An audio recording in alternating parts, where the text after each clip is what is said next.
let's talk about enemies. We're going to rank everything by how much you need to be respecting it, both in your deck building, but also in when you actually see the fight. How scared am I, and do I need to potion?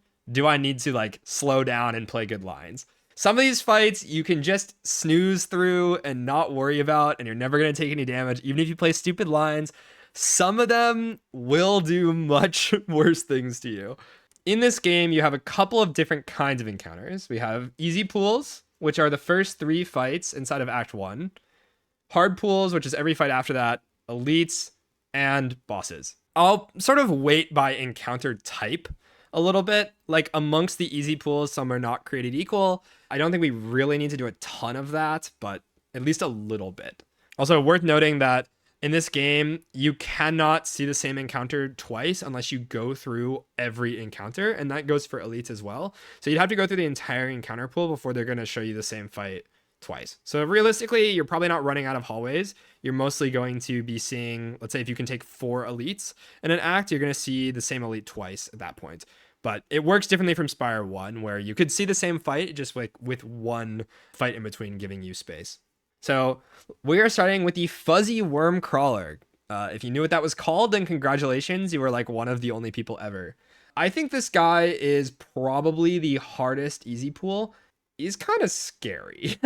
I feel like I don't really take damage to much of the other fights, but this guy can definitely just do it to you. I think we're going to throw this into moderate fear. Because it's an easy pool, he kind of comes out of the gate. Maybe you literally have no cards added to the deck and can just chip in for a random amount of huge damage. I don't think the other ones really do it to you like that. Next up is Nibbit. This guy is basically just a reskin of Jawworm. For the most part, I think he's less scary than Jawworm in OG Spire, but it's a pretty similar fight. I also think that the characters in this game kind of just deal with this a lot better. He's just not as tanky. He only gets the block when he does the small hit, which is just not nearly as scary. Just doesn't have quite the amount of HP that Jawworm has, and I think the only way that you get really owned by Jawworm was that you can't kill very quickly, and then you get hit after he buffs a little bit. But this guy just doesn't really do that. So I think we'll put it in sometimes an issue, but usually free. Okay. Shrinker Beetle. This guy stops you from doing damage by basically giving you perma weak debuff. Kind of interesting fight. Doesn't have that much HP though, I think, to compensate. So if you have a good turn 1 against this guy, you're just going to go in and it's not an issue at all. My general experience with this guy is that if you have any amount of block density or like a remove strike or something, he's not really hurting you. So I think I'm going to put this in if you can block, it's free. I don't think he really scales. I've not really had any issues with this dude. Next, the Slimes. This can be the hardest fight.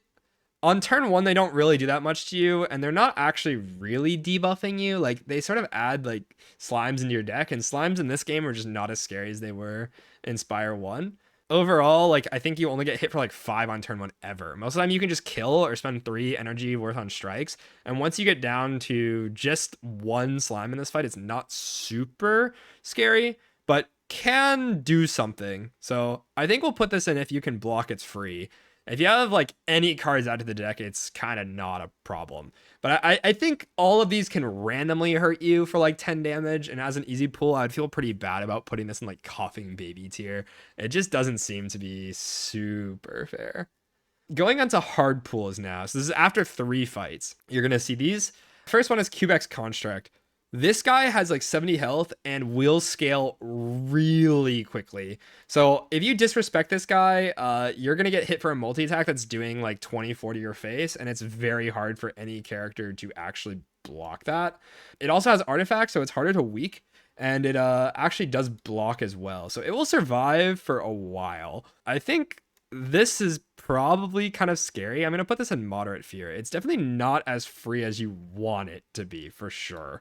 I've had this guy like do some pretty nasty things to me. I take like 15-20 here.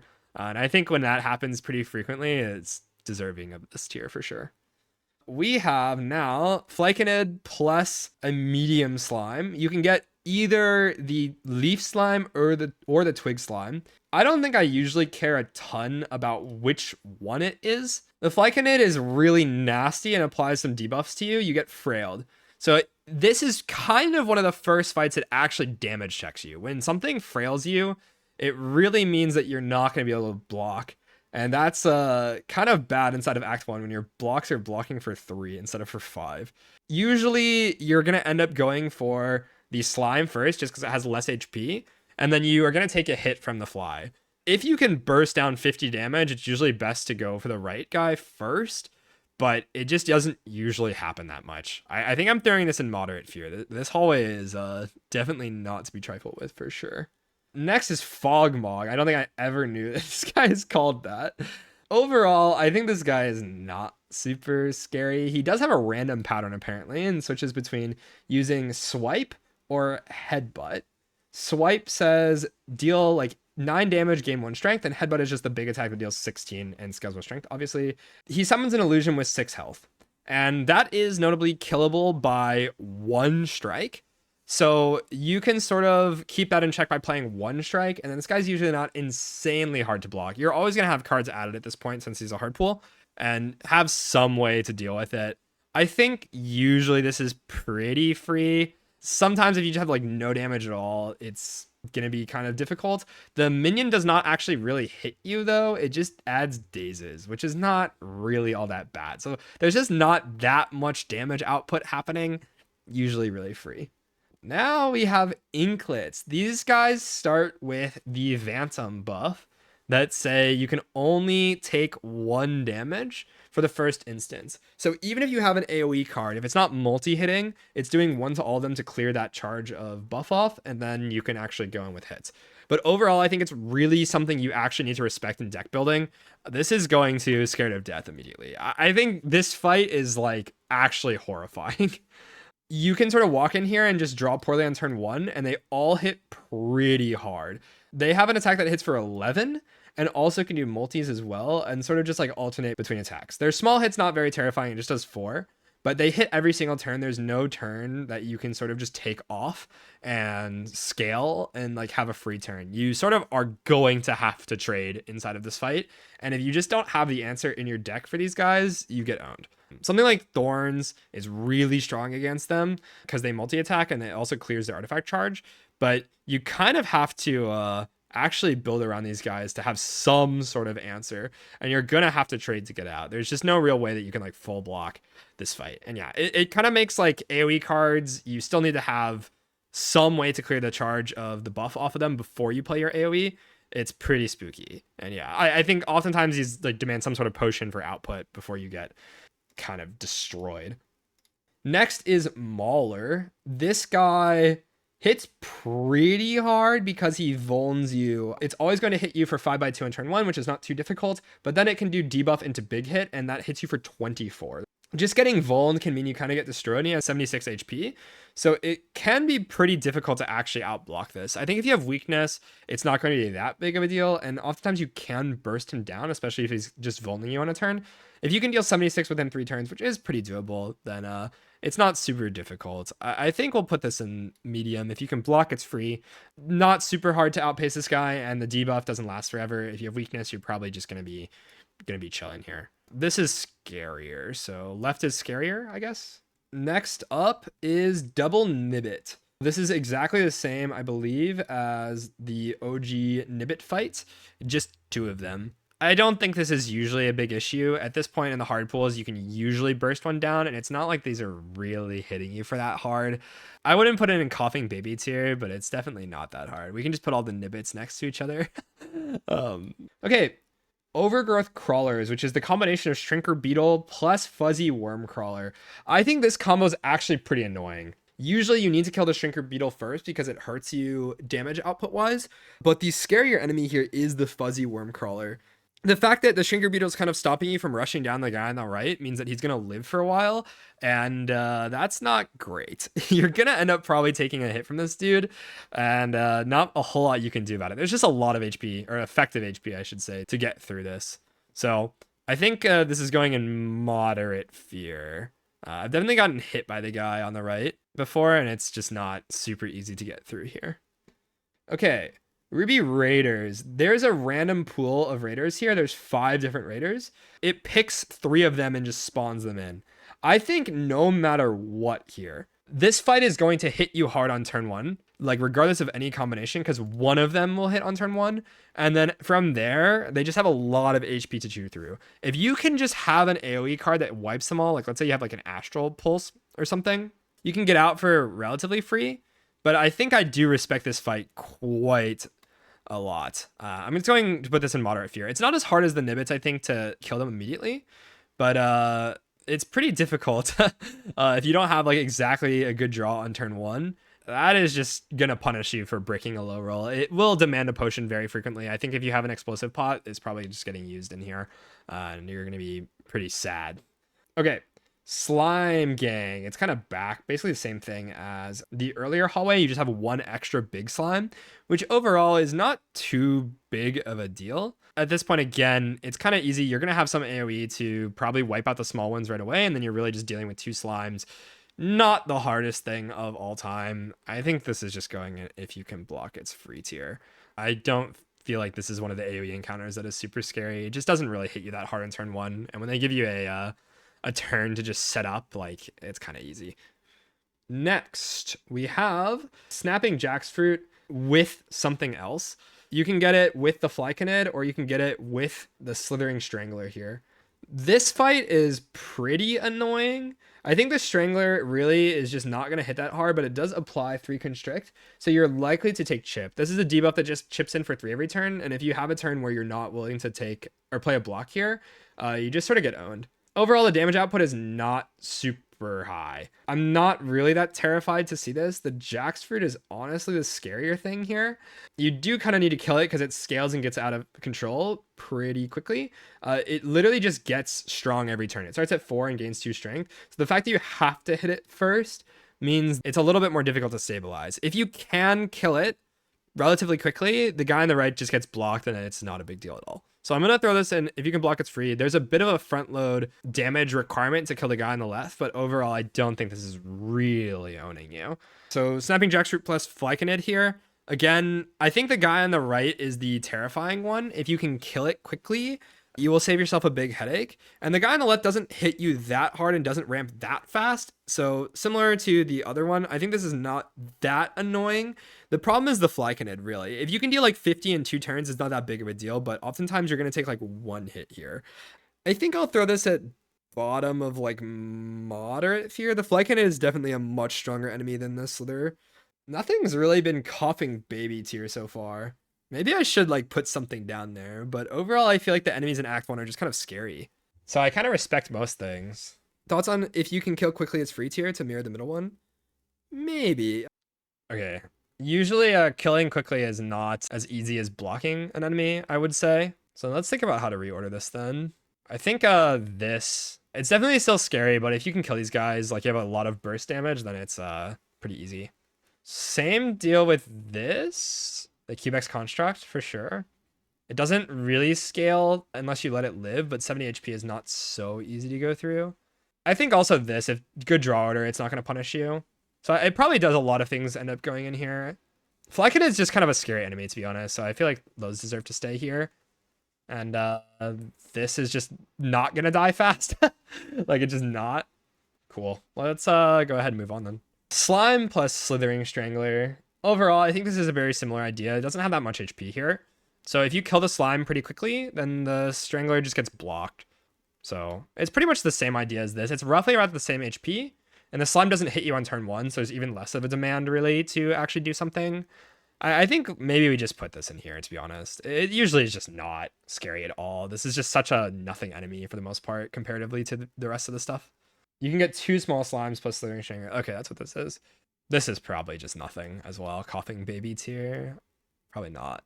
I think this is just usually free. I think this is probably easier because the AoE, you're going to have AoE in your decks mostly.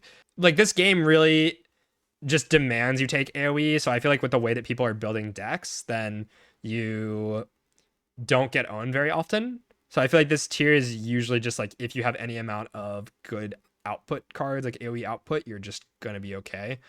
It can also mean like free because you just have any sort of block card at all. You've added like any cards to your deck and it's just not a big deal at all. That's probably about accurate. I think overall this is not a scary encounter ever. Okay, Vine Shambler. This is the guy that debuffs you to make your attacks cost more. So it's harder to rush this guy down, and he hits pretty freaking hard. So you do get slapped here almost always. He hits you for 7x2 in turn 1, then turn 2 he hits you for 9 entangled, and then turn 3 he hits you for 18. If you can block this guy, he's not really scaling. So if you're maybe just playing Necrobinder and have weakness or added only block cards to the deck or silent or something, it's not hard. If you've relied on doing damage to kill enemies, this is not going to be very easy for you. You kind of need to block. So I'll put this in if you can block, it's free, but it's definitely high difficulty in terms of this as well. This guy can smack you for really a ton of damage, and you just need to sort of respect it and be able to add block cards. In general, I think you just are adding block cards a lot in this game, though. Moving on to the Elites. Bygone Effigy, the statue that kind of resembles Giant Head here. This is really just going to ask you how fast you can do damage. You can sometimes block this guy, but for the most part, it's really hard. It's just a lot to ask. He's just going to hit you for 25 every turn, which is nerfed. It's easier now to deal with. If you weaken this, it goes to 18, and then that's not so much of an ask, but you're going to take chip for the vast majority of it. If you can kill it quick, obviously, it gives you like 3 turns to set up, and that's something to think about. You know, you might want to use a potion turn 1 even though it's not hitting you, just to have output.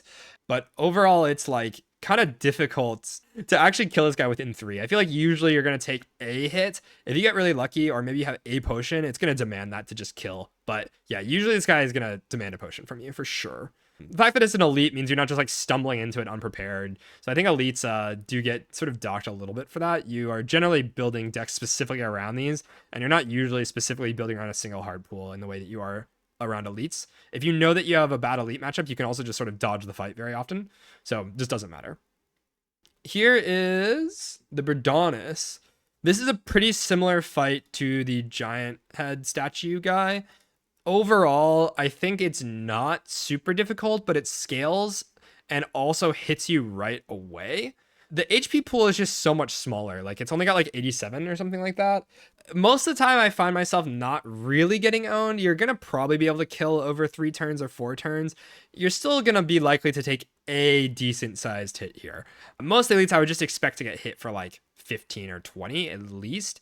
But sometimes you can cheese this guy. If you have any like multi-attack debuffing stuff like Shackles or Ethereal, whatever the grasp thing is from Necrobinder, it can own you. I'm going to put this a little bit higher, I think, than the Bygone Effigy. I think it's worth building a deck that can actually answer this guy, which really just means you have some sort of burst damage or hoarding a potion to actually kill this guy. Like a Fire Pot's really good here. Weaken really helps to actually stabilize, but for the most part, you need to rush it. You cannot really sit around and camp this guy. He's just going to outscale you. It doesn't scale so fast unless your deck is literally negative damage. Like Necrobinder needs to take an answer to have. You're not going to be able to like stabilize Osti HP here, but most of the time it will just kind of die. It's just something that needs to be answered for sure. Okay, here we have Frog Parasite. This is like a horrifying enemy. This is not only draw order dependent, but it shuffles in a bunch of stuff into your deck that sort of owns you in second cycle. And if you brick on any turn there, you just draw 5 statuses and die. It really demands that you split the first cycle. It's like 60 HP pretty quickly to not get a bunch of statuses and also see the redraw. But then it also needs AoE for second phase. The fact that it has 2 phases and it's oftentimes very difficult to answer both realistically is pretty horrifying. Explosive Pot definitely gets saved for this guy. If you have like Retain or something to hold your AoE card, it can be a lot easier. But yeah, it's something, this is like probably the scariest elite by a lot. I love this encounter because I think it's really well designed, but it's super hard to actually answer consistently. Like no matter how good you think your deck is, this guy's going to add 1 million statuses to it, and then you can always just be unlucky and draw 1 billion statuses that hit you for 15.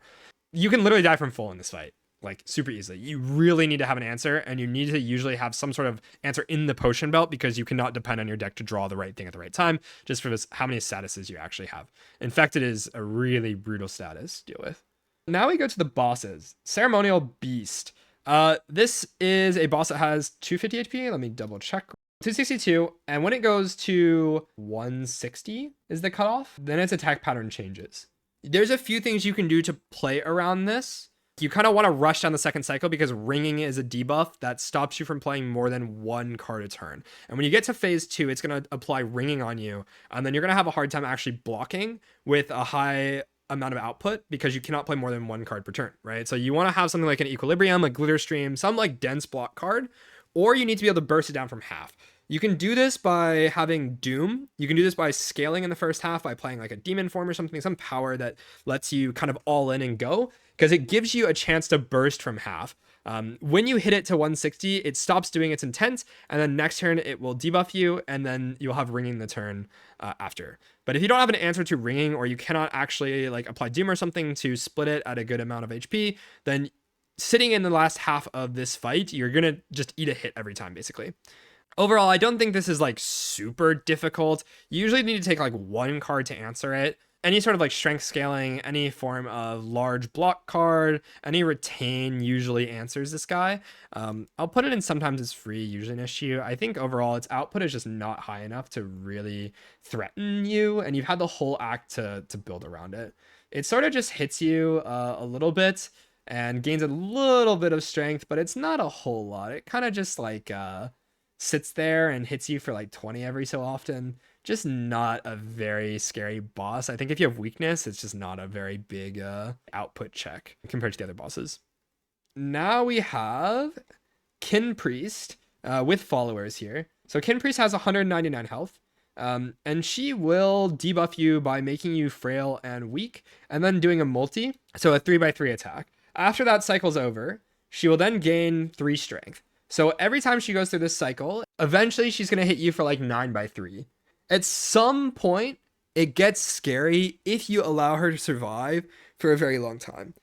If you can do the output check to actually kill these guys quickly, it's not super scary. The minions kind of do this similar thing where they just hit you and then multi-hit you and then gain strength.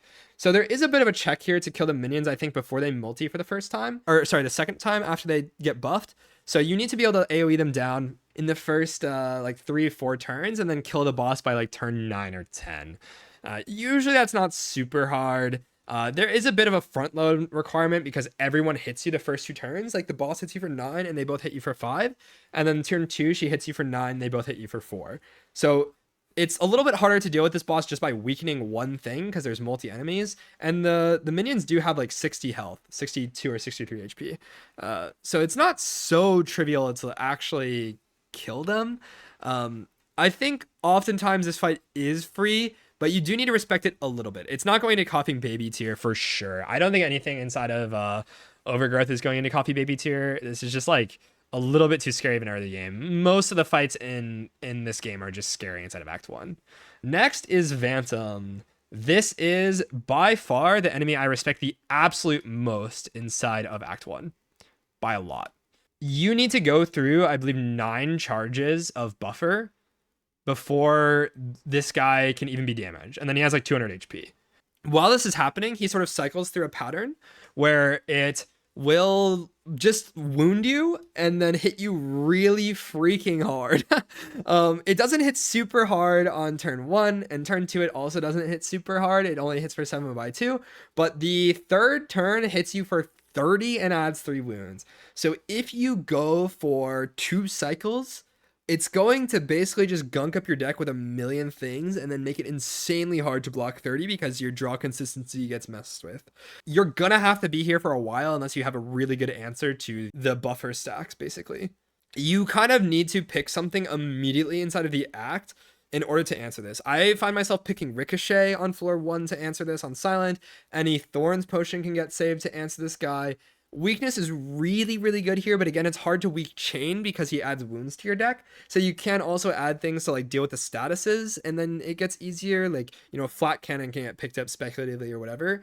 It's really, really difficult. Effective HP probably is like 300. On Clad, I think you have a really hard time answering this because Clad oftentimes hits for big numbers. You sort of need like a Flame Barrier or something to answer this guy. Really, really, really scary fight overall. It also gets stronger, so the multi starts hitting. You just don't want to sit here for very long, but the way the fight's designed is going to force you to sit here for a long time, which is not great. So that is Act 1A. Nothing in Coughing Baby tier. Yeah, Phantom, Frog Parasite, super scary. Phantom Juniors, also really scary. Everything else sort of demands some sort of answer, but encounters are not created equal. I think just, again, hoard your potions for the stuff that can kill you. You do need to like sort of think through the act when you're going through it and just think about what your deck is really struggling with and take an answer. Oftentimes, a lot of these fights get solved in the same way, like a lot of the AoE fights, if you have AoE, are fine. Specifically, the Phantom Junior guys are just a lot harder to answer with one AoE card. You usually need multiple or a way to clear the buffer off of them. Let's go on to part 2. Okay. Easy pools inside of Underdocks. So there are 2 corpse slugs. This fight, if you can kill one of them, will stun the other and skip its turn. And then that one will get 5 strength. So these do have a multi-attack. They do multi-hit into big hit into 2 frail. I think this fight is really just a question of whether or not you can kill quickly, because you will often be frailed and then not be able to block them, especially not with the starter deck. So I think I'm going to put this in if you can kill quickly, it's free. I do respect this fight a bit. Obviously, easy pulls is a little bit harder to actually build around, but if you've added any like damage card at all, you can sort of burst one down. If you see this as like literally your first fight, it can be pretty rough. You can sort of get in a Zugzwang situation where you cannot kill them, and if you do, the other one just like multis you while you're frail and you get owned with a lot of strength. So you usually want to hit the one that is going to multi you soon or is currently multiing you, because that is the scariest move when you kill the other one. Overall, you can play this a little bit weirdly, like blocking turn 1 and then going in, depending on their moveset. So it just depends on what they roll. It's either completely free or it's going to own you. And there's not really much of a difference here. It's like, it just depends on draw order and if you've added like anything to your deck at all. Okay.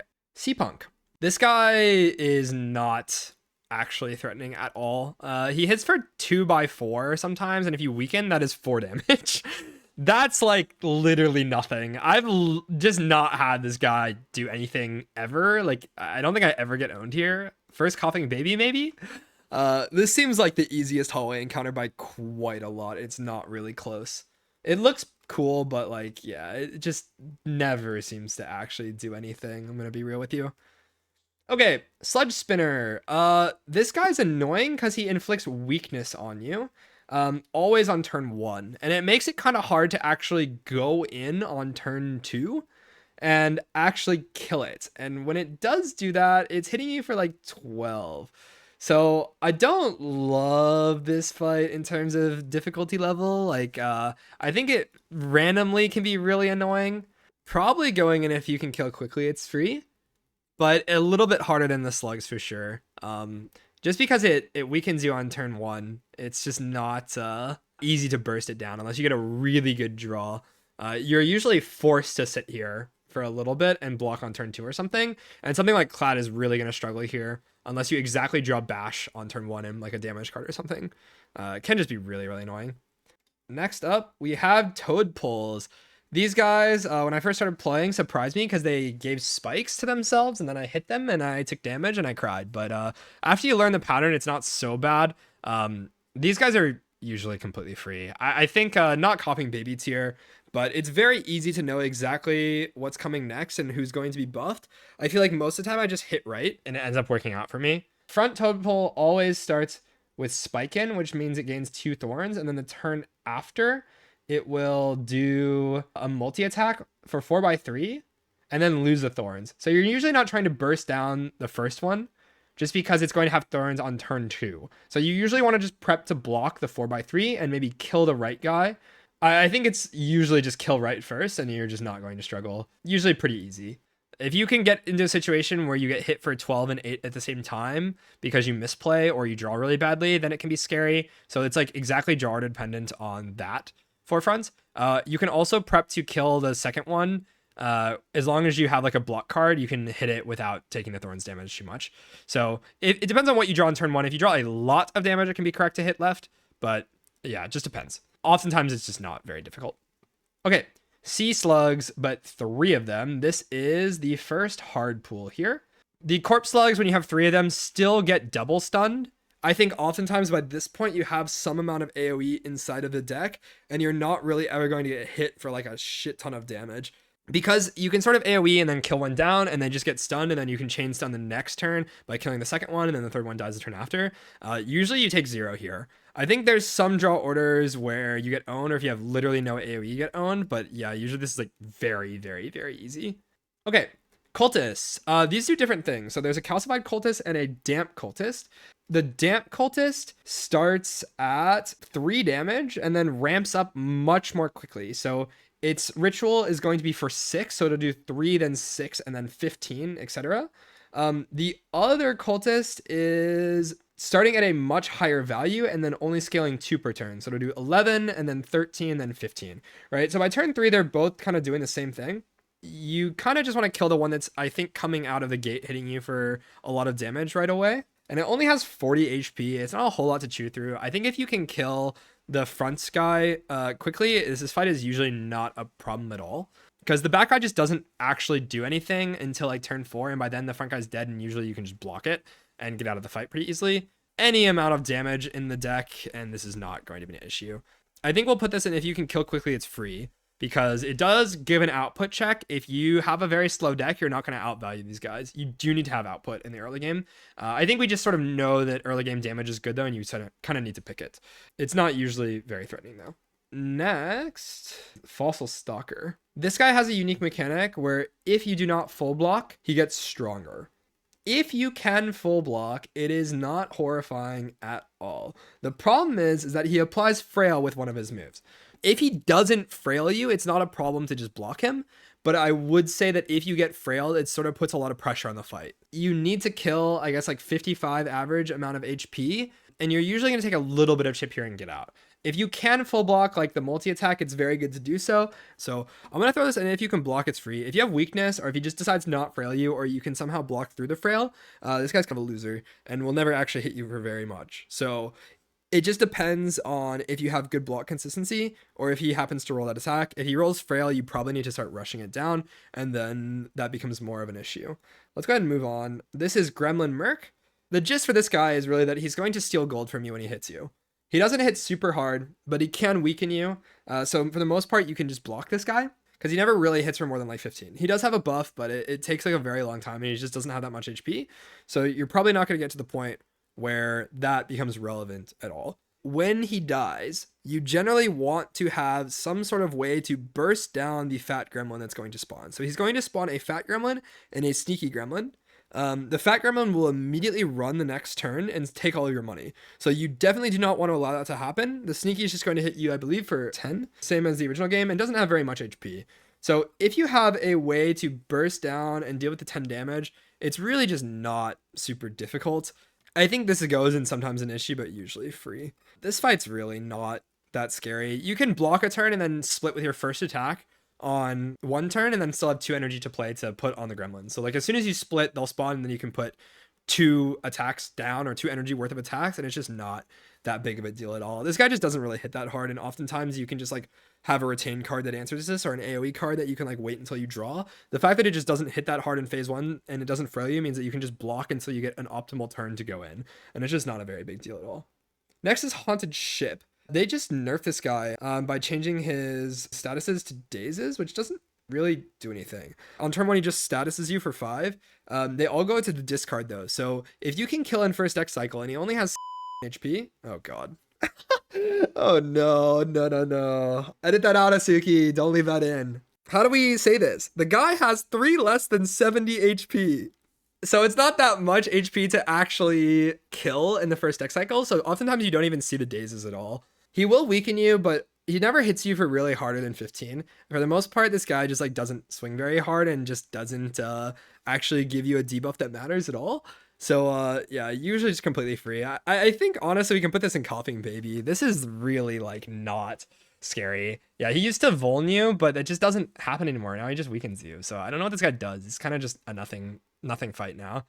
Underdocks you can see is like generally I think kind of easier now by a lot compared to the Overgrowth right now. And I'm sure they'll do some tweaks here, but it's just not very scary.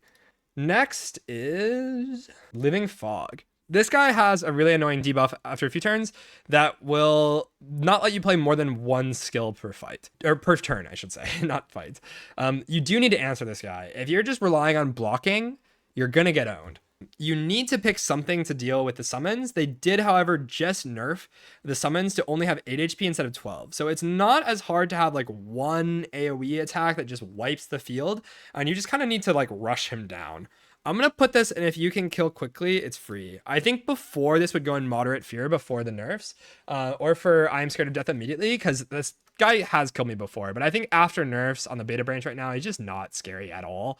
Kind of a joke of a fight, doesn't have a whole lot anymore. If you have any amount of output at all for damage, he's just going to roll over and die. He never hits you for very hard. It's really only if his summons are allowed to stay alive. And if you sit in this fight forever, he will continually spawn more and more summons until you just die. Obviously, you should just not be sitting around. You just need damage early. I think this act, more than Overgrowth, cannot really be blocked as often. It really has a lot more damage checks, like the slugs starting from the easy pools and also having those in the hard pools. Having the ship that just wants to be rushed down, having the coral that also wants to be rushed down, this coral, not the other coral, and this guy that also wants to be rushed down. You just want to pick more damage in Underdocks for the most part. Now we have Punch Construct. This guy starts with artifacts, so it's harder to weaken, and again, kind of goes into the idea that you just sort of need to kill because it's harder to block. I don't think this guy has an insane amount of output or anything. He only hits for 16 on his big attack and doesn't actually scale. So I'm not super scared of this, but it is kind of difficult to actually block him. I will say if you can block for like 16, it's just not a problem at all, but you need to be able to get through the artifact if you're relying on weakness. That's the only thing to really note here. Overall, not a super scary fight. He kind of just does nothing on turn 1 and blocks, so gives you a free turn to set up, and that's usually just enough. Okay, Two-Tailed Rats. These guys can copy and clone and make more of themselves. So if you're playing Necrobinder and have Doom, that can be kind of annoying because they can just spawn more stuff. And the Doom will not go until after they spawn themselves. However, they do not have very much HP. Again, another fight where if you can deal 13 or 14 AoE, they just roll over and die immediately. For the most part, this is not a problem fight whatsoever. They just don't hit very hard. On turn 1, if you draw poorly, you can kind of get owned. If you just don't draw your AoE or don't draw good blocks or something. AoE is just really good in this game. This fight is no exception. I'm not usually directly trying to answer this fight. Usually I'm getting an answer because I'm trying to answer something else in this act. Okay, Calcified Cultist and Sea-Punk. This is not a super difficult fight. The Sea-Punk kind of just sits there. So you really just rush down the Cultist. And if you can kill 40 HP worth of stuff, I'm not very scared. If you just sit around here, it can do something. Maybe we just like sometimes here. I don't know. It's not really in the same level of threat, I think, as some of these fights. And oftentimes it's just such a nothing fight. Yeah, I'm not really too worried about this. Okay, Sewer Clam. This guy is actually kind of annoying.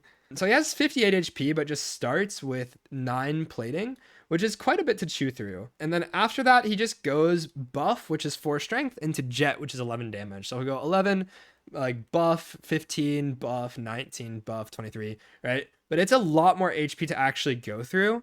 I think this is definitely a damage race. Again, kind of speaking to Underdocks. Again, I'm not super scared of most of these enemies. Like, you can see the hallways I'm kind of disrespecting a little bit compared to the Overgrowth here. It is a damage race, but it's a little bit harder to do it.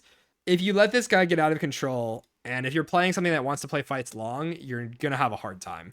So some Silent decks, some Necrobinder decks, you just need to pick damage. Again, Underdocks, you really just need to pick damage in general, so it's probably just going along with the general deck building that you're going to be doing here. I think we can go ahead and move on and get to Elites now.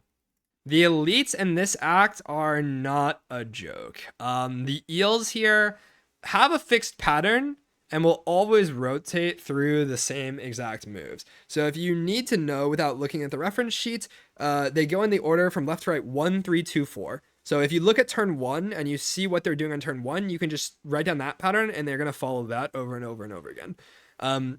These guys get out of control really fast because they do have a buff and a multi-attack inside this pattern. If you cannot kill them, and they have like 30 HP-ish, they will start hitting you extremely, extremely hard.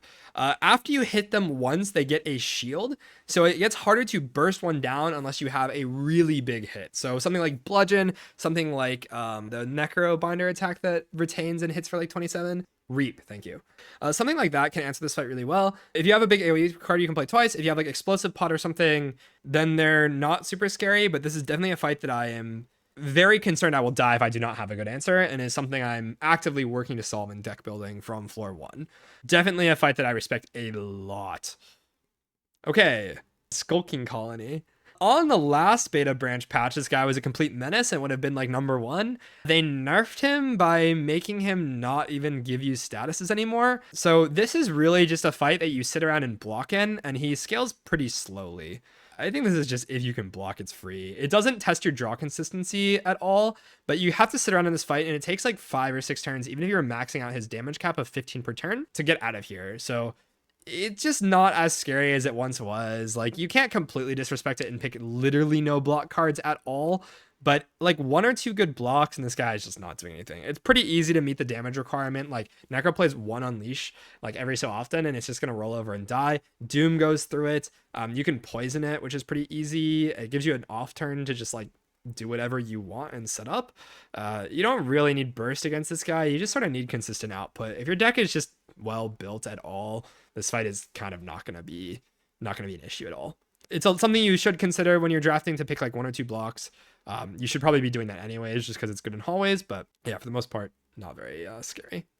Now we have the Terror Eel. This guy has 150 HP and will kind of alternate from hitting you for a big number, 18, or multi-attacking for 12. When it multi-attacks, it will gain 6 vigor and then use Crash again, so then it will hit for 24. This number does not change until you get it to half HP. It gets stunned the turn you hit it to half HP, so you can avoid some damage like that. And then it's going to 99 vulnerable you, which is not really that big of a deal. But afterwards, it's going to just hit you with Crash, which is going to be a very big number when you're vulnerable. Generally, the way that you need to play this fight is that you find a way to burst it down from half. So you can sort of do this strategy like of putting it close to the halfway threshold, like putting it on 76, and then getting a really good split, and then killing it the turn after, like 2 turns after to kill. Usually this is pretty similar to Slime Boss in Spire 1. If you can damage Race and you have a setup where you can do 75 over 3 turns, it's really not that terrifying at all, but it is a check. Again, similar to how the other enemies in Overgrowth reacted to like splits or whatever, you can doom it or set up some poison or something to kind of cheat this threshold. Like, doom will ignore the threshold, so you can sort of stack like 50-60 doom, and then you really only have to do like 15 damage after the halfway points. If you can block this guy consistently, I think it's also pretty easy. You can just play slowly, but you still always need a way to scale damage. So I think we put this in if you can kill quickly, it's free, but it's definitely not something to completely ignore. Usually if you have like a fire pot or some sort of answer like that, you can find a way around this. We'll move the spinner down a little bit. I think this is definitely one of the scary enemies, but it is an elite, so you can build your entire deck around it. Now we are at bosses. There is Mama Lagavulin, which I believe is called Lagavulin Matriarch. This fight gives you 3 turns to set up, and then will go through a cycle of basically hitting you 3 times and then debuffing your dex and strength. Really what this is asking you is how much top end does your deck have? For the most part, you cannot sit around and just sort of block this guy forever, unless you have a way that scales block without dexterity. You sort of need a way to actually scale your damage because it has like 220 HP. And one thing to note is that it starts with plated armor, and as you let the fight progress, it naturally drops off. So you sort of want to be letting the 3 turns pass no matter what to let the plating fall off, just to get a little bit more damage in. And you can set up like vulnerable by playing bash onto her plated armor, and it's not going to wake her up. If you can apply debuffs during that time, if you can deploy all your powers, it basically just gives you a chance to draw through your entire deck through the first cycle, and then asks you how much damage you can rush over like 4 or 5 turns or something. I think this fight is really just a scaling check. We're gonna throw it in. If you can block, if you can kill quickly, it's free. I have definitely had runs where you need to respect this fight. It's something that you will have to, like, I don't know, be forced to like click a snake bite or something. But it's really not making you do too many concessions with your deck building. You usually need just like 1 or 2 cards to really solve it, like some sort of scaling damage, and then you're home free. It doesn't really hit that hard compared to a lot of the other fights. So you can usually weaken it for like first cycle or something and have some sort of like poison chipping in, and it's going to roll over and die. But if you do not have scaling damage like on Cloud or something, you just sort of get destroyed. The HP number is a lot to chew through, but it does give you a lot of turns before it starts debuffing you and really demanding a lot of your deck. Now we have the Soulfish. This fight is relatively annoying.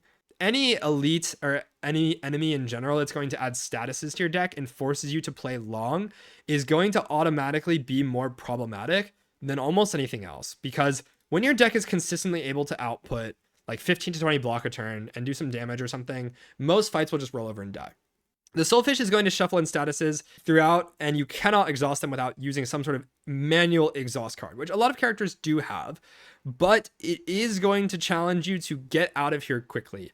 It will scale by just gunking your deck up. I think for that reason, the fact that it has intangible sometimes and has just a lot of HP to chew through means I'm putting this inside of Moderate Fear, our first one for Underdogs here. This fight is definitely something to be respected. The statuses ask sort of interesting questions, and I think when I get into this fight, you should not really try to full block it unless you are very confident that you're going to scale way over and not need the buffs, basically, to kill. You just don't want to end up in a situation where your deck is like 6-8 statuses or something, and then you sort of have to get lucky to win.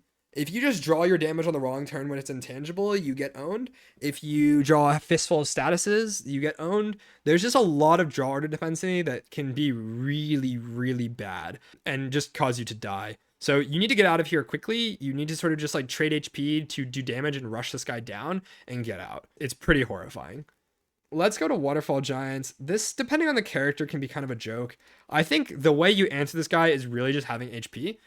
His gimmick is that every turn he's going to increase his explosion damage by 3, and when he dies, all that piled up damage that he's been buffing the entire time will just be dealt to you on one turn. This can be weakened, and it can also be blocked. If you have just a lot of HP, it doesn't ask you to have draw consistency. I think that's the main thing, is that if you just don't have draw consistency and you don't draw any blocks on the turn that it's blowing up, you need enough HP to survive the explosion. I usually rest into this boss because I don't want to rely on my deck to have to draw the right cards at the right time. I think notable exceptions are like Well-Laid Plans on Silence or Necrobinder having Austie HP. Those are basically just two things that cheat the draw consistency here. Definitely on Clad, I'm not going to trust to be able to block very easily here. I think this guy is usually pretty free. They just nerfed him as well. I don't really know why. I think if you just go in with a little bit of respect and just rest one time, you're probably okay here. Most of the other bosses ask a much more interesting question compared to this guy, and he doesn't really scale that high. Usually I expect the bomb damage to be around like 35, 40 by the end of this fight. You want probably about 60 HP going to this fight, maybe 50, and have some sort of block or weakness or something. If you get lucky, you're really not going to have any troubles at all, but just trying to prevent a super low roll means you're probably resting. The double robot, we talked about that in the events fight. I think that fight's relatively scary. I guess we can briefly mention that. The double robot events is 2 of these guys, and you sort of need to rush one down. It probably goes into Moderate Fear, but it always is going to guaranteed give you a potion, so you can sort of just always know you can chuck a pot and it's going to be okay. One thing about the eels here is that they come earlier than the Soulfish, and they really demand an answer right away. It's really, really terrifying. Act 1, I feel like I didn't really realize how much easier Underdocks was until I put it all in a list, and I was like, yeah, I'm just really not scared of anything. Let's move on to Act 2. Right away, we have Bullbug. So the left Bullbug is always the same, and you either get Bullbug Egg or Bullbug Nectar. Egg has lower HP, has 23, and just kind of hits every turn for like 7, and it blocks for 7, or 8 on High Ascension, sorry. Nectar will hit for 3, has more HP, so 36 to 39, and then will buff Strength by 16. So it will start very passive and then immediately become a huge problem. I think overall that one is a little bit scarier. The Bullbug on the left, really, you just need to be able to block 16 and you stun it. It's not super difficult, this fight. I think I'll put this in if you can block, it's free. I think literally the fact that the left one is if you can block 16 or you can weaken it even, you just get so much free value basically. Strength down on this guy is like super crazy, whatever. Blocking 16 at this point in the run is usually not very hard, so you can usually chain stun the guy on the left and it's not a problem. I think you usually just kill the guy on the right. You know, one of them's harder than the other. It's not that big of a difference though. Realistically, it's just not super scary. Okay, exoskeletons. These guys have a passive that lets you not do more than 9 damage a turn to them, and they have a really annoying HP threshold, so I think it's like 26 to 28 or something, or 29. So if they roll over 27, you need 4 hits to kill them. If you have like one big AoE thing that's been solving all your AoE fights, that's usually not enough here. Thorns do go crazy because they multi-attack and can break through a lot of HP here. Overall, I think usually this is not super threatening. They mostly demand you to block like 13 on turn 1 and chip in a little bit. If you can consistently block 10 or weaken 1, it's going to block a lot, and then you just need to chip in over time. There's a lot of things that make this fight like not problematic, though. It can be quite annoying. For the most part, usually free. Okay, Thieving Hopper. This guy is super obnoxious. Turn 1, he's going to just steal your stuff and kind of own you for a big attack. It can take from the draw or discard pile, and it chooses a random card with priorities. 1 is non-imbued uncommon, 2nd is non-imbued common, rare or event, and 3rd is non-imbued basic or quest card, 4 imbued or ancient card, 5 curse or anything else. So technically you can take a curse if you have like literally no cards in your deck, but basically he's always taking an uncommon. Afterwards, he will buff and then go flying, which means he takes reduced damage from every attack. And then you need 5 hits to knock him down. Turn 5, he'll try to run away. If you can't kill him before turn 5, he will own you. Necrobinder gets owned by Doom here because Doom does not kill before the run happens. I feel like Necro oftentimes really needs to care about this fight because you can just get your most important stuff stolen, and it's super annoying. It can steal your solution to this fight as well, which is a problem.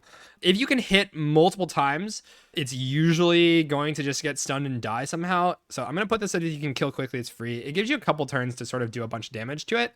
Like turn 2 is literally free damage, but it does have a lot of HP to chew through. It's got like 84. And then also has damage reduction from when it goes flying. If you are capable of stunning this, it's not going to be an issue, but some decks just really don't do that. Next, we have Tunneler. This guy has a unique mechanic. So he's going to hit you on turn 1 for 15. The next turn, he's going to give himself a bunch of block that doesn't fall off, 37, and then you need to be able to do 37 damage to stun him. If you don't, so if he's remaining burrowed, he's just going to hit you for 26 every turn. With weakness, it's not actually that hard to just block this guy forever, but I don't think a lot of decks can realistically do 37 in one turn. You oftentimes do take a hit here, which is kind of annoying. I'm going to put it in if you can kill quickly, it's free. I think if you have a lot of damage, you can burst the shield. You're not super concerned here, but it's definitely not a trivial encounter by any means. I think the easy pools, these two are definitely the hardest ones. There's not much of an argument, I don't think. Let's go to hard pool. You can get 3 random bullbugs here. Any of the 4 variants you're able to get here, at most 1 of each.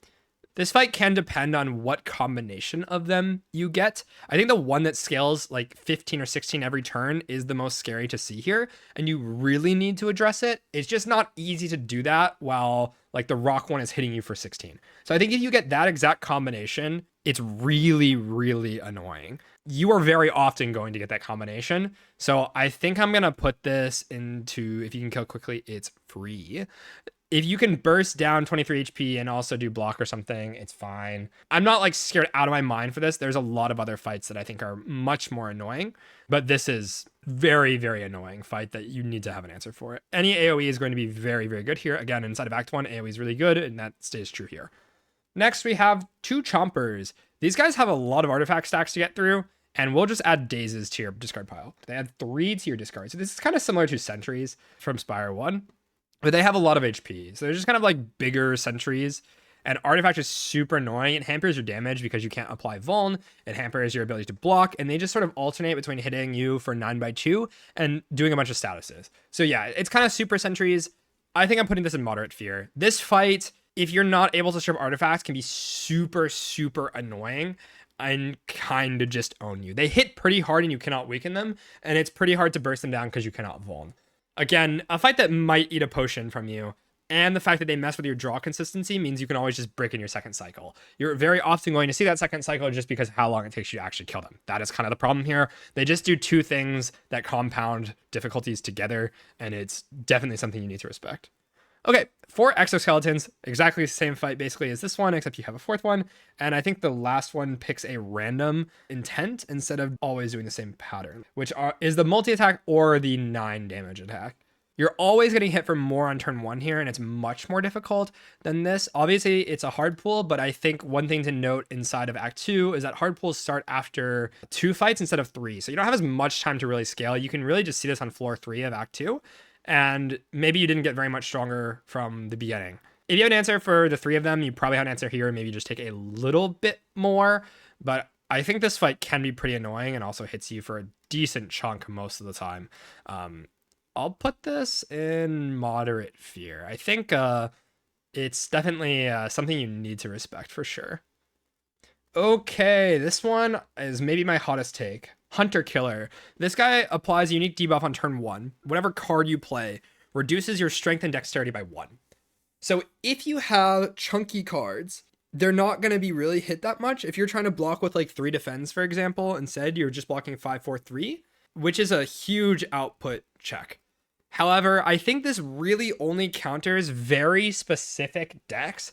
And if you are playing, for example, a Shiv deck or something that spams a lot of cards, just tick 1 card here to actually answer this. This guy does not scale. So if you can just weaken it, it's really a non-issue. He doesn't mess with your draw pile at all. I think this is overrated in terms of difficulty by how much people dislike this. You do need to slow down and just play good lines though. The order that you play cards does matter a lot. I've had Shiv decks into this guy where I just sit there and I block. And I play Shivs for like 2 a turn. And it's really not that big of a deal. Like, as long as you can block, this guy is not going to actually hurt you and doesn't mess with draw consistency, doesn't scale. So you're just owning him. And yeah, any strength down is completely broken. Any weakness is completely broken. He just doesn't hit that hard. I think the main check comes from how well you deal with the dex and strength down, but a lot of decks simply just do not care about this or play only 2 or 3 cards a turn, and it's just not a big deal at all. Okay, Laos Progenitor. This guy has a lot of HP, 138 to 141, and does frail you and make it a little bit more difficult to block. He doesn't really hit that hard. I think if you have weakness here, you're not really struggling almost ever. This guy gets one mechanic where he has like curl up, where if you hit him, he gets a bunch of block. So you kind of want to this cycle where you hit him and then block a lot on that turn and then not waste all your damage into his shield. I do think this is sort of, if you can block, it's free territory. This fight has never seemed super problematic for me. Overall, I don't really care. Kind of just ignore the mechanic. It's just a damage sponge. It seems like you can mostly ignore the mechanic and it's just not going to do anything. Let's go now to the Tomb Mites. This fight is really nasty. They do a thing where they add 2 toxics to your hand, and these are cards that you can play 1 energy to exhaust them, and if you don't, you take 5 damage at the end of your turn.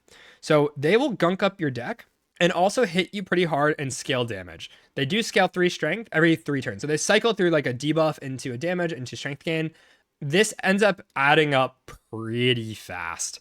And they have a lot of HP to chew through, 64 to 69 health. Just pretty difficult fight overall. I think as far as advanced hallways are concerned, this is definitely one of the scariest. Do not sleep on this.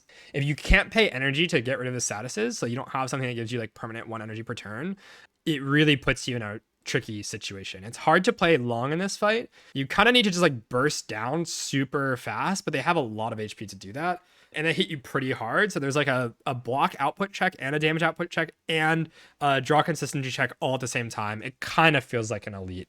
Pretty similar to the 2 orb walker guys, but they don't have artifact, and the toxic is slightly different than the statuses, and they get added to your hand. You don't actually have time to wait. They just put them into your hand.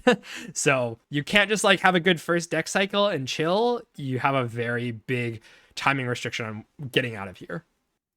Okay, Avocopter. This guy summons a bunch of eggs, and those eggs will hatch into little mites that hit you for 5, and then 6, and then 7, etc. I think this is not super scary. Usually, if you've had some sort of AoE at all, they'll just randomly die to whatever. And for the most part, the eggs spawning aren't even that big of a deal. I thought when he first spawned the eggs that I was going to get owned if I just didn't kill the eggs. But for the most part, I feel like I've let them hatch and it's just been a non-factor and I can sort of just rush the guy down. I'm going to put this in sometimes an issue, usually free. I think most decks will have a pretty easy answer for this. Next, we have Slumbering Beetle. And he comes next to 2 Bullbugs. It's always Rock and Silk. This is kind of the annoying combo of Bullbugs that I was talking about. This guy will weaken you, the Silk one, and then do the multi combo after. You can sort of just block the first turn, stun this guy, and then turn 2, you're going to focus on hitting this Bullbug. The Slumbering Beetle, to be honest, feels like it just doesn't do anything. It gives you 3 turns to start dealing with it before it actually does anything. So if you can deal with the Bullbugs within 3 turns, usually this fight is really just an easy pull, and then you have a fight that you're already like set up on. I think for the most part, this is just an easy pull, and it's almost always free. Maybe if you just cannot block this guy, you have problems, but the Slumbering Beetle is just like a very slow scaling guy that you just sort of block, and he just doesn't really hit very hard. So if you can deal with the Bullbugs, which was an easy pull and you should be able to deal with, this fight is not threatening whatsoever. Okay, Spiny Toad. This guy has a mechanic where he gains thorns, but it's not all the time, so he doesn't have it permanently. On turn 1, he'll just give himself thorns for next turn, which is 5, and then hit you for 25. It kind of asks a question of, can you just block on the turn that he has thorns? Doesn't seem usually all that threatening. After that, he only hits you for 19, and then he'll cycle through the same thing again where he gains 5 thorns and then loses them after the next turn. He gives you kind of a free turn to set up here, which is the downfall of a lot of enemies in this game, I think. Overall, I think this guy's like such a nothing fight. Usually really, really free. Okay, the Obscura. This fight is kind of a throwback to a fight that happens in Act 1, where you get an illusion thing that's summoned every turn. The main difference here is that this illusion has 21 HP and actually hits you. And this fight also scales strength. 21 HP a turn is way harder to deal with than 6. I think this is one of the very few hallway fights I've like actually died to inside of Act 2. If you do not respect this thing, you will die. I will just go ahead and put this in here. Not only are there 2 things, so it's harder to weak chain and actually deal with both threats, they outscale you, and the strength stays on when you kill the guy. So if you're playing like a slow scaling deck that wants to stabilize fights, you're just not going to be able to do that here at all. This is a really, really horrifying fight. It's almost impossible to get under control, and you kind of just need to rush down the main guy. You really can't sit here for very long. You're probably going to take HP. This very often eats my potions. This is like 30, 40, 50 damage a turn if you let this go for any amount of time at all. I think this is like definitely the fight that I respect the most inside of Act 2. Probably even out of the elites and whatnot. I think I respect this thing a lot. Next, we have Tunneler plus Chomper. Exact same mechanics as before. Most of the time, if you can stun the guy and you can block hit, it's not that hard. But again, it's really hard to get this fight under control because of the fact that the other guy has Artifact. And it's really difficult to burst down the Tunneler because of the fact that it gains 35 shield or whatever. I think this is pretty annoying. I'm going to go ahead and put this in Moderate Fear.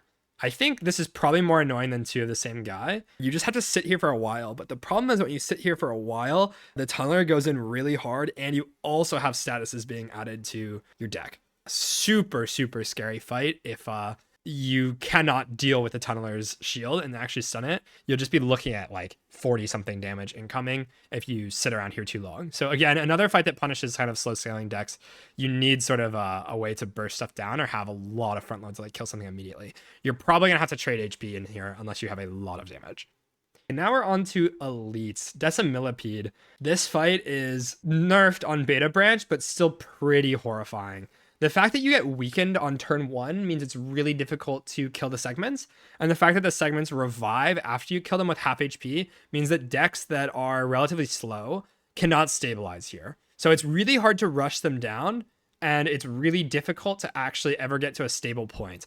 You almost always need a potion answer here, or just a way to kill every segment at the same time. If you're playing Necrobinder and you have Doom, it goes after the respawns, so you need to like kill everything at once, basically. It's super annoying.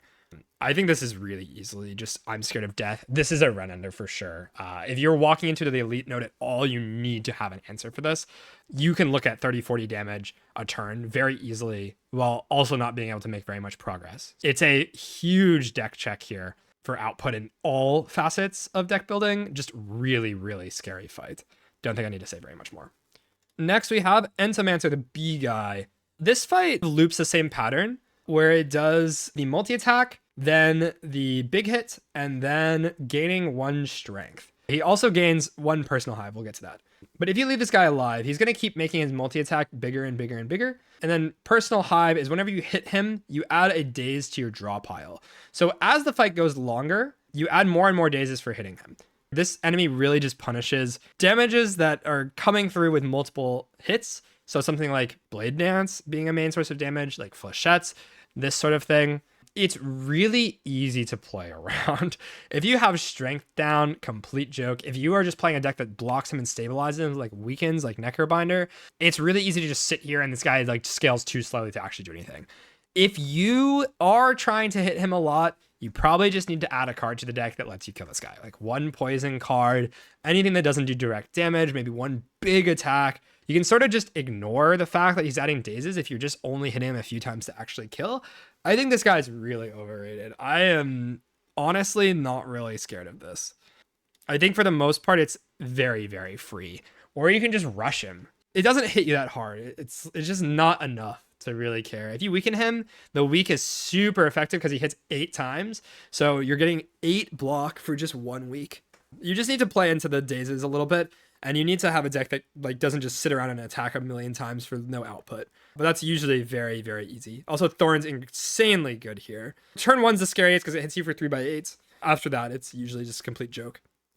Okay, Infested Prisms. This fight has a unique mechanic where whenever you hit it, it refunds 1 energy whenever you do direct damage to it. So it will have an attack that blocks and gains some strength here. And this can get out of hand. It gains 5 strength. And the multi-attack starts at 10x3, so it'll be 10x3, 15x3, 20x3, etc. If you let it sit around forever, it can be pretty scary. But for the most part, because it refunds energy, you're able to chip in pretty easily just by playing an attack whenever and then blocking for the rest of it. I don't feel like it's a super tough output check. It's just like, is your deck terrible or not? This is a pretty uninteresting elite to me. And I think it probably needs some changes. It just like takes too many turns where it just doesn't do anything. It just doesn't hit you hard enough. If you weaken it, it's very effective. Again, a multi-attack, so it goes to like 21 damage. I'm going to put this in if you can block, it's free. It does scale, but it's pretty slow. Like, you have a lot of turns to kill this before it's really hitting you like a truck. If you're allowing it to get to like a 20x3 or something, maybe there's a problem, but like it just doesn't end up getting there for the most part. Next, we have the bosses. Kaiser Crab, so unique mechanic where you're fighting 2 enemies at once. If you're facing away from a claw, you'll take 50% increased damage. So there's like this turn mechanic where you sort of want to face the right side on certain turns. The right claw will charge up and do a huge attack that hits for like 30 something. Weakness is really good on this. You can see it coming and turn to face it. If you kill the claw, it just doesn't do this. One thing that happens is when you kill one claw, the other claw will gain 5 strength. For the most part, I just rush down the right side, so it doesn't get to do its like big attack twice, but it's pretty easy to just sit here and block. I'm not going to put it in Coughing Baby. I don't think it truly is nothing, but it's usually just completely free. It can hurt you, but it's really not scary at all. I like the design of this boss a lot. I think its mechanics and the way it looks and everything is super cool, but yeah, it's usually just not run threatening at all. It's like the least scary thing to see by a lot. Okay, Knowledge Demon. Every couple of turns, this guy will ask you to make a choice between Disintegration, which is really just passive damage per turn, or a unique debuff. So the first one is going to be Mind Rot, which says you draw 1 fewer card at the start of your turn. The second one is Sloth, which is you cannot play more than 3 cards per turn. And the last one is Waste Away, which is gain 1 less energy at the start of your turn. 90% of the time, clicking left on every option except maybe the last one is always correct. If you have like Pyramid, you can click the draw 1 less card, but for the most part, I think this fight you're usually clicking left on the first 2 and then sort of just trying to rush it down. It is a bit of an output check. It's 399 health and it asks you to block a lot per turn because you're constantly taking like 6, or in the second phase, I guess if you add both, you're going to be taking 13 damage. If you have a lot of scaling powers or something, you're really not going to end up getting owned very much here. it sort of just loops between 4 things. So it does debuff, and then big hit, multi, and then small hit, heal, buff. So every 4 turns, it does the cycle. You hope to kill this thing before the 3rd cycle starts usually. So you have like 8 turns to really kill it.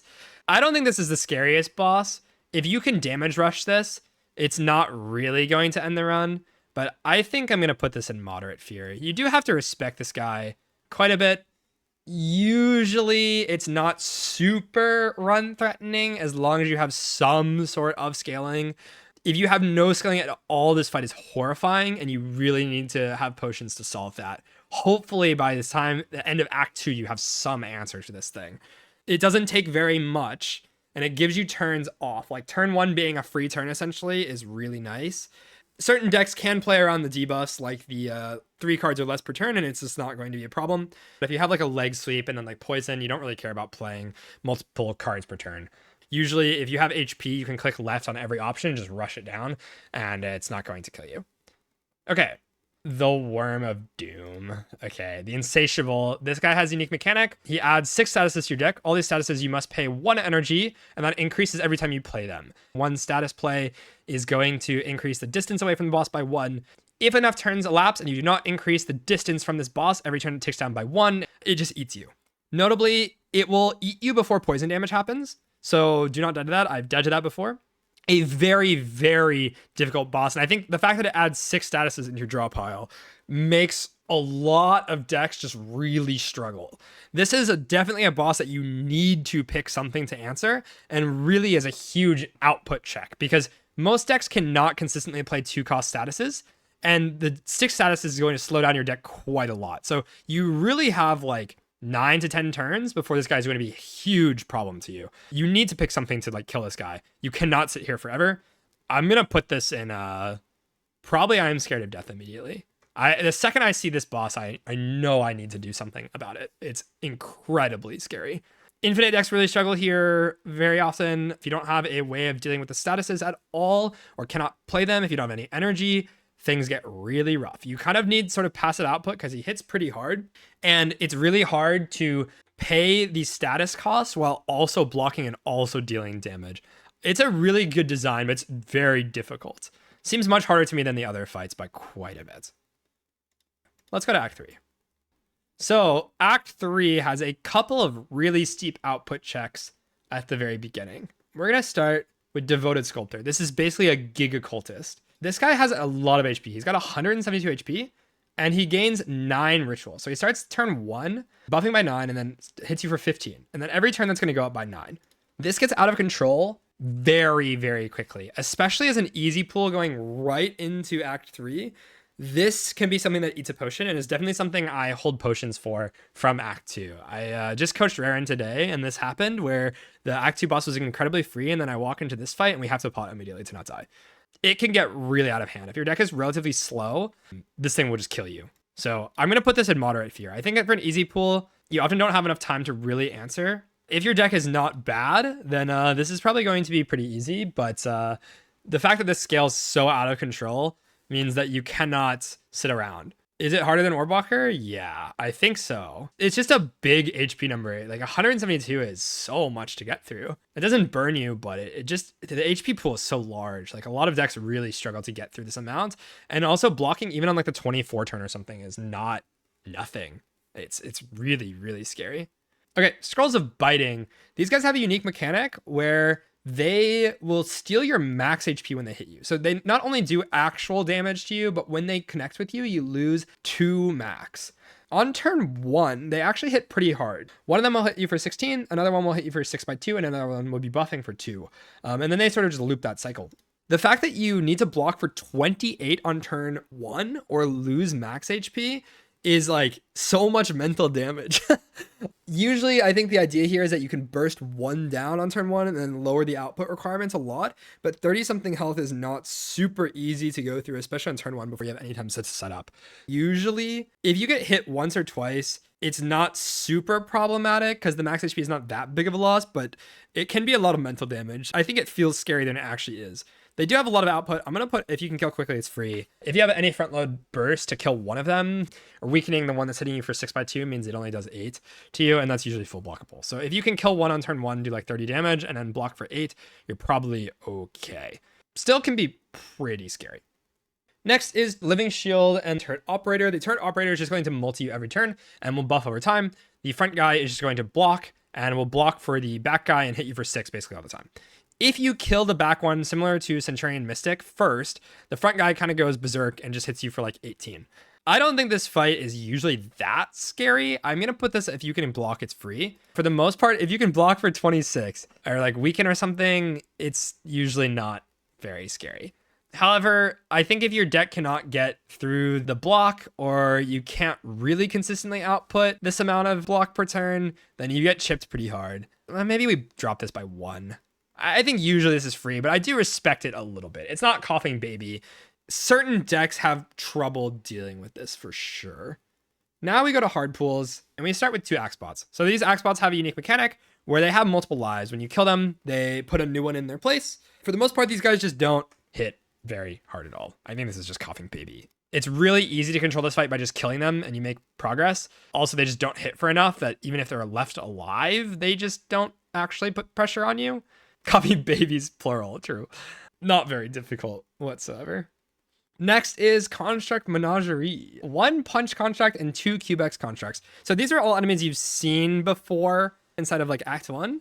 But you have a lot of them together. The fact that they all have artifact is really annoying. So you cannot really weaken them and you cannot vuln them, so it's hard to burst them down. They all have around 70 HP.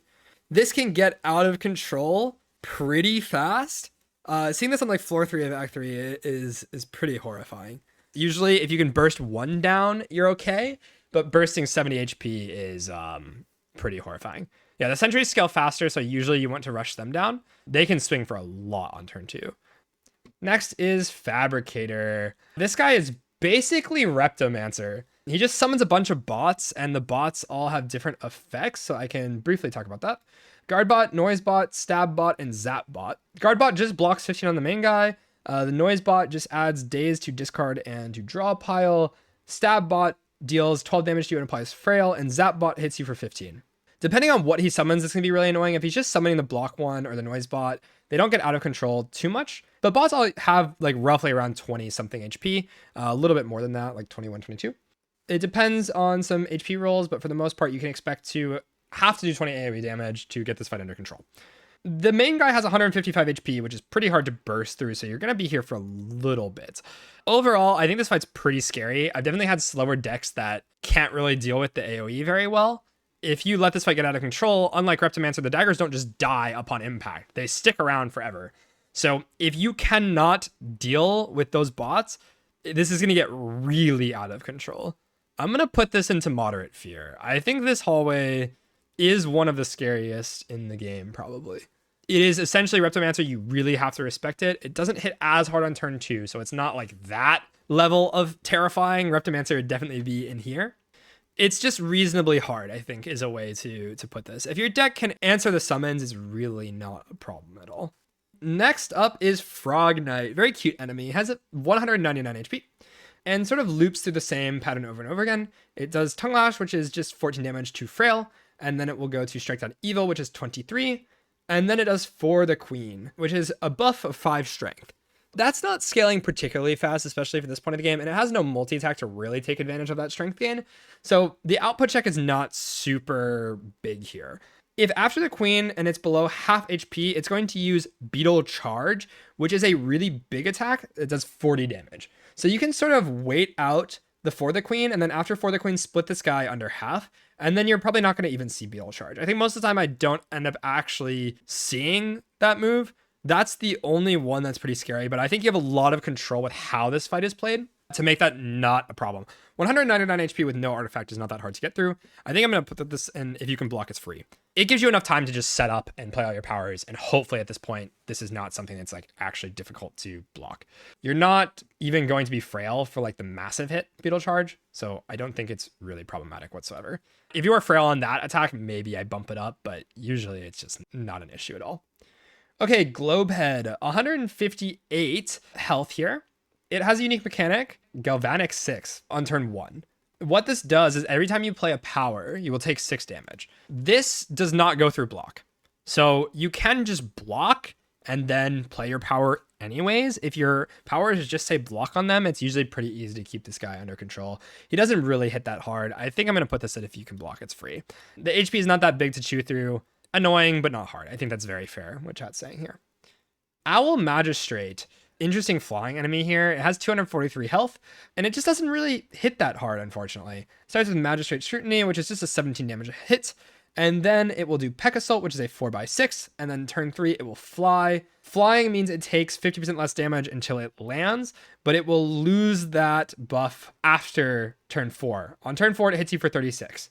Hopefully by turn 4 and Act 3, you're capable of dealing with an enemy that hits you for 36. It will apply Vulnerable, but I think honestly, it's just not super threatening, and it doesn't have enough HP that it's really difficult to do anything about this guy. I've never really had this guy like super own me before. I'm gonna say it's sometimes an issue, but usually free. If your deck has just like no damage or like no block, I don't know how you got here, but yeah, if your output's just not high at this point, I guess it can just be annoying and it eventually scales because like 243 is not nothing, but it's just not usually going to be an issue for your deck at this point. Okay, Scrolls of Biting +1. I think this fight's pretty annoying. This can come on like floor 4, floor 3, and then just hit you with so much front load. Like having an extra one of these means it's a lot harder to lower the output. If you have a lot of AoE, then it's not going to be very problematic, but you could very easily lose like 10 max from this fight. So not only does it like make your rest worse and hit you with like a long-term drawback, it kind of just chunks you super hard.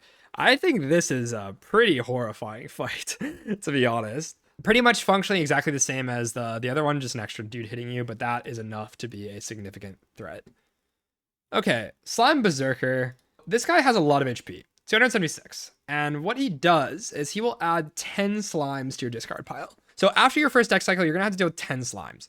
For the most part, that is just not going to be very threatening because the rest of his kit is just not very debilitating. He doesn't frail you. I think if he frailed you, this fight would be really difficult, but that's just not what's happening. He weakens you and he gains 3 strength, and then he just hits for like a big hit, which is 33. Again, not that big at this point. And then hits a multi for 5x4. It's just not very much. I think this is sometimes an issue, usually free. If for some reason after your first deck cycle, you just like haven't scaled at all or have no way of dealing with a fight that has this much HP, like I guess it can be problematic. Again, I've never really felt like the statuses are like a super big deal or anything. Like they can own you, but the fact that they draw a card when you play them means that it's just really not a very big deal. You can sort of just ignore them. Usually through like a deck cycle and a half, he's probably just dead. I don't think it's super threatening. Next, we have the Lost and Forgotten. So there's a unique mechanic with these guys. The guy on the left will steal strength and gain strength, and then the guy on the right will steal dex and gain dex. When you kill them, you get those stats back. So depending on which thing is more immediately problematic for you, you should focus that enemy. They have roughly around 100 HP each. So if your deck is relying on strength, then maybe this is a problem to actually kill these guys. I personally have really never struggled against these guys. On paper, they sound really scary, and then I actually, in practice, the fact that they just give you a free turn on turn 1 means that I am kind of just ignoring them. I'm going to say sometimes an issue, but usually free. I think your deck has to be really slow before this is ever going to be problematic. I don't think it's like a nothing fight. It's just like usually not going to be a problem. Like if your deck is very specifically blocking forever, and it means you can't block because they steal your dex or something, and you don't have good damage, and you really are like doing super slow damage, like maybe Silent Fumes and like Feet, and then you just don't have any way of accelerating damage, maybe it's a problem. But I think most of the time, if you just know what their mechanic is, you're not going to struggle here. Okay. The Elites, the 3 Knights. This fight is horrifying. I'm just going to go ahead and just put this in I'm Scared of Death immediately before we talk about anything else. This fight has, I think, a couple of interesting mechanics. The left guy kind of just hits you really hard, but then the middle guy is going to make your entire deck ethereal. So whatever's left in your hand at the end of the turn just gets exhausted. This can be a benefit. It can also kill you. Again, I think this is sort of an output check. If you can kill one quickly, usually it's not that much of a problem, especially the right guy who will kind of pass turn for like 2 turns. He hits you for a small hit on turn 1, then debuffs you on turn 2, and this debuff takes away your upgrades. And I usually think this is the guy that's correct to focus first. Getting your upgrades back usually is enough output to actually kill the other guys. He'll hit for like 40 on turn 4, I believe. So if you're allowing the guy on the right to stay alive for a while, he's going to hit you really, really hard. You kind of just have to burst him down. And the fact that if your deck is relying on your upgraded cards for output, this is definitely a fight to respect for sure. But usually if you can kill the guy on the right quickly, you've probably stabilized and you're not going to get owned. Next is Mecha Knight. This guy is kind of like Nemesis from the first game without the intangible. Really, he just hits you for 30 and then adds a bunch of burns to your hand and then buffs and then repeats that entire cycle over and over and over again. One of the main problems is he starts with 3 artifact. So it's really hard to actually weaken him or debuff him to kill him fast. So you're going to be here for a while. I think for the most part, you're going to end up with a deck with like 8 burns in it, and burns are really annoying. And if you have no way of dealing with the statuses, or your deck is like a small cycle deck that gets really negatively impacted by having statuses added, it's super scary.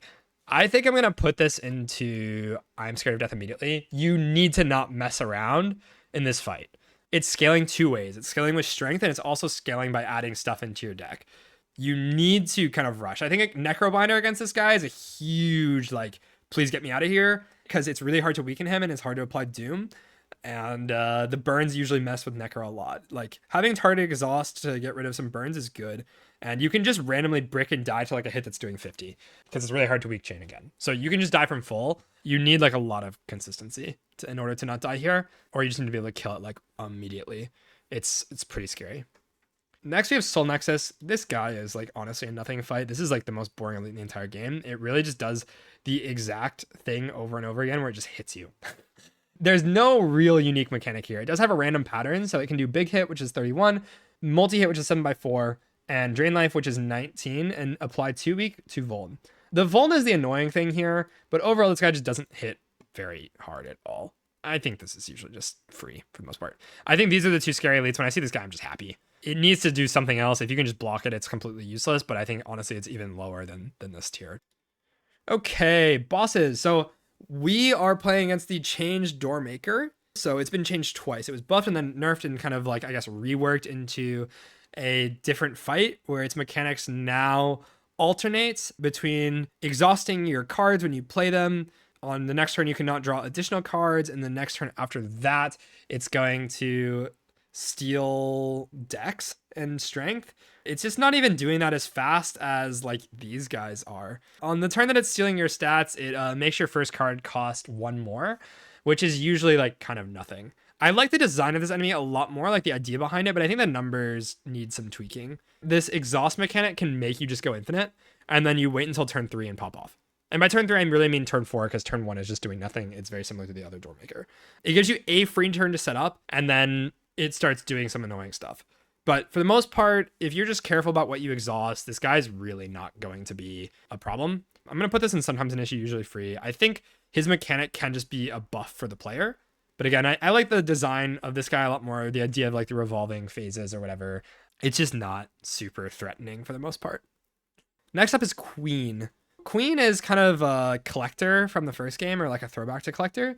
Her moveset changes depending on whether or not the summon is alive. The mechanic in this fight is going to bind your first 3 cards drawn every turn. It means you cannot play more than 1 bound card per turn. So you can play 1 of the 3, but not any more than that. This is an annoying mechanic if you just don't have any draw, because you just don't have very many options of cards to play, or if you need to play certain cards together. But for the most part, I feel like this is just not a super threatening mechanic. I think the bigger thing is that you get 99 frail, 99 weak, 99 vuln. If you leave the torch head alive, she's just going to slowly buff it over and over, and it's going to very, very slowly get stronger. You can sort of play this fight by like getting the torch head low, and then on a turn where it's going to threaten you, you kill it, and that sort of resets the fight, and then you just fight Queen on her own. Queen on her own is just not very threatening. She kind of just hits you. She really just like cycles like a 9x5 attack, which I think is really 6x5, and then it's buffed because of Vuln. It's not super threatening. If you have draw, usually this fight's not that threatening. I'm going to put an if you can block, it's free maybe. Oftentimes you can sort of out race her and sort of just like kill her while leaving the torch head alive. I've died to this like a couple of times, But I think after understanding the deck building requirements, like one pale blue dot on Regent like solves this. Just being able to play one of the cards that's bound is usually just enough. And if you have Retain, it really breaks it because you can sort of just hold the key cards in your hand and then they're never going to get bound because it counts the cards drawn, not the ones that are in your hand. So if you have any sort of like actual scaling, it's just kind of not a problem whatsoever. Just not something I really respect. Next, we have Test Subject. Test Subject has 3 different phases, and all of these phases are a callback to a Spire 1 enemy. The first phase is a callback to Gremlin Knob, the second is a callback to Book of Stabbing, and the third is a callback to Nemesis. I think the most scary part of this is really phase 1 and 2. Phase 2 was just buffed to recently do the multi-attack every turn, and we'll get through all the phases, I think, as we talk about this, but essentially phase 1 is going to get stronger whenever you play skills. So if your deck is not very quick at killing, like 110 HP, you're kind of going to get owned here. If you can save a potion to burst this guy down, like even Attack Pot, Vuln Pot, whatever, to just sort of rush the first phase down and play some powers in the meantime, you're probably going to be okay. I think one thing that's really important here, when you kill it, it takes a turn off and then goes to the next phase. So you can kill and then play powers and start setting up for the next phase here. So the way you play phase 1 to 2 is going to be very important. I would oftentimes sit around in phase 1 and not play that many skills while you try to set up to actually kill it in phase 2, because phase 2 will scale and get out of control very quickly. You can pay some life in phase 1 to not have phase 2 actually own you, where when you get hit in phase 2, you do actually get owned. Phase 2 will wound you whenever you get hit, and it multi-attacks every turn. It's going to start just multiing, and the multi number goes up every single turn. It hits for 11 by 3 right away, and then starts hitting for 11 by 4, 11 by 5, etc. every time it gets used. So eventually it can go up to a really big number. If you get hit by this like one turn, and it adds like 3 or 4 or 5 wounds to your deck, it can make future phases a lot harder. If you know how the first 2 phases work, you can kind of ignore phase 3, but it is a bit of a damage rush. It's just that by the time you get here, you usually have some sort of answer. I'm going to put this in moderate fear, or maybe top of if you can kill quickly, it's free. I don't think any of the bosses in Act 3 are particularly threatening. And I think, again, by the time you get to this point of the run, your deck is usually able to handle these things.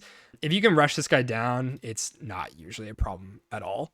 For now, Test Subject Part 3 is kind of just ignore. It does add burns eventually, but it takes so long. The main gimmick is that it goes intangible every other turn, which by the time you've gotten to phase 3, you've probably played every single power in your deck, and you've probably gotten to the absolute max that your deck can scale, and it's just not a problem.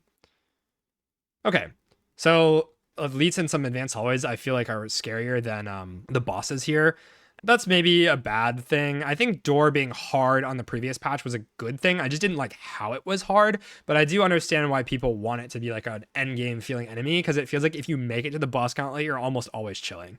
Again, I just coached Raren, and in his run, he took 0 damage to the boss gauntlet. Like, I think if you know how to prepare for the bosses and you know what their gimmicks are and you have an answer, you just build your deck accordingly, then you're just not going to have an issue. There's a lot of answers for all of these things, and they even show you which bosses you're fighting at the beginning, so you can start holding potions specifically to answer those fights. Like, I think if you hold a potion for a problem fight, maybe you dodge hallways and dodge elites inside of Act 3 to hoard potions for the end game, you're usually okay. Potion belt's common in this game, and so is the boss relic that gives you a bunch of potions. So oftentimes I walk into the end game with 1,000,000 potions, I throw them, and I win.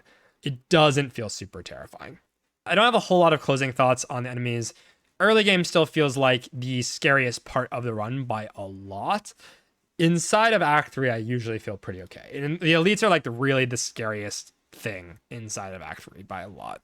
When Act 4 gets released, we'll maybe have different feelings about these things when I can't just toss potions at Test Subject or whatever to solve it, because I need to hold resources. But for the most part, I think the bosses are just not super threatening, and you can plan your macro ideas accordingly. I do have a lot of rating weight around the fact that you can hoard resources for this endgame, because like you can use up your lizard tail, you can lose up your potions and not really care that you're using these resources. The rest of the game forces you to think about these concessions that you're making and not just chuck everything because you have stuff that comes after it. But once you get to the end, it's pretty easy to just like throw the thing you've been holding for the rest of the run.